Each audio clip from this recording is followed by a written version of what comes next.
Welsh football club Wrexham have rocketed to stardom since being bought by Hollywood actors Rob McElhenney and Ryan Reynolds in February 2021.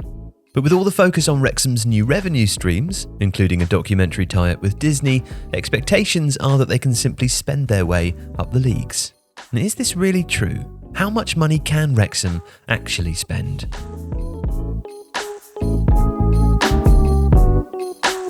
Wrexham's latest available financials are for the 12 months ended June 30th, 2022, the first season under their new owners, which ended without promotion. Not included is the impact of the Welcome to Wrexham documentary, which was released in August 2022 and has provided a huge boost to the club's revenue potential, with insiders describing it as the club's most prestigious commercial asset.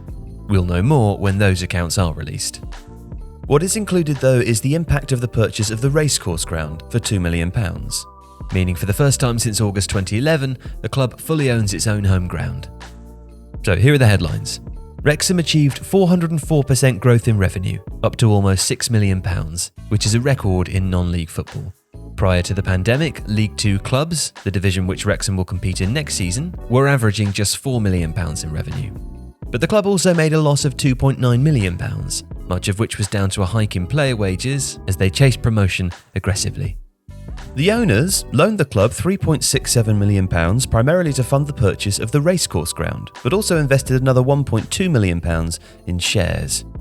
The three major revenue streams were £2.65 million of matchday income, £1.3 million of retail income, and about £1.05 million of sponsorship and advertising income.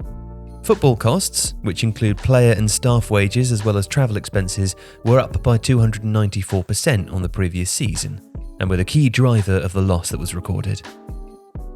Wrexham's directors chose not to include a detailed profit and loss statement in the released financials, so we have to make inferences on how much of this cost is wages. Episode 11 of Welcome to Wrexham features Sean Harvey, advisor to the board, telling McElhenney that the additions to the squad in the 2022 January transfer window would push the annual wage bill to around £2.3 million. This figure probably rose further later in the year as a couple of players negotiated new contracts, leaving a best estimate of around £2.5 million. The figure also reported by The Athletic.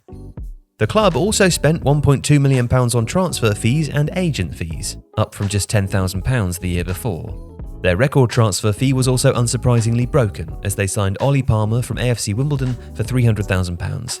And the club pays sizable interest on the £3.7 million loan taken from the owners.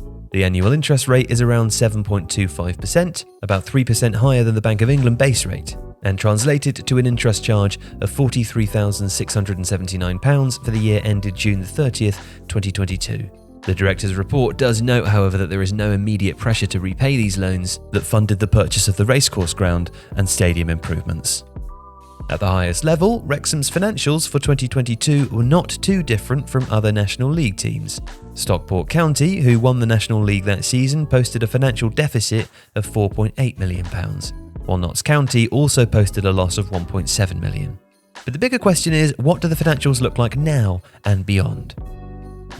Because the documentary has driven enormous growth in popularity, and of course the money that comes with popularity, especially through sponsorship and advertising and TV revenues. What's also clear is that the wage bill would have gone up even further.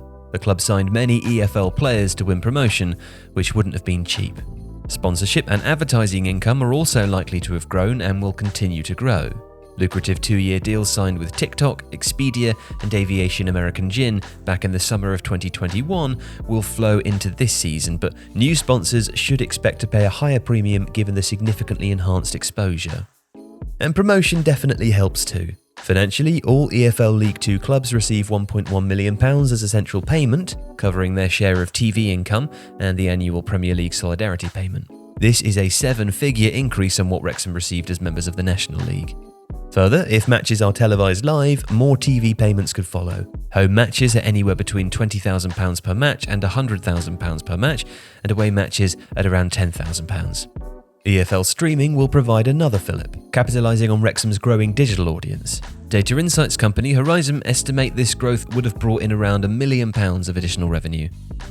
And finally, would League 2's 55% spending rule, which states a football club cannot spend more than 55% of income on the wage bill, impact Wrexham? Well, we don't think so.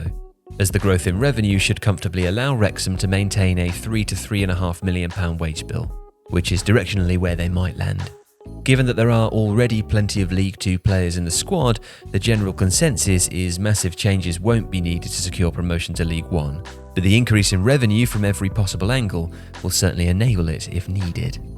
Football finance lecturer Kieran Maguire summarised it well. Wrexham are surfing the wave at present, and the documentary is central to everything. Going forwards though, the big question is whether Reynolds and McElhenney can attract other investors who will want to continue the progress after being seduced by the Disneyfication of Wrexham. That will be key. If you like this video, please consider subscribing to the channel. The Athletic is home to some of the world's best sports journalists, including journalists dedicated to each Premier League team, so every fan gets the coverage they deserve, not just the big clubs. And you can try it for free now for 30 days. See the link in the description.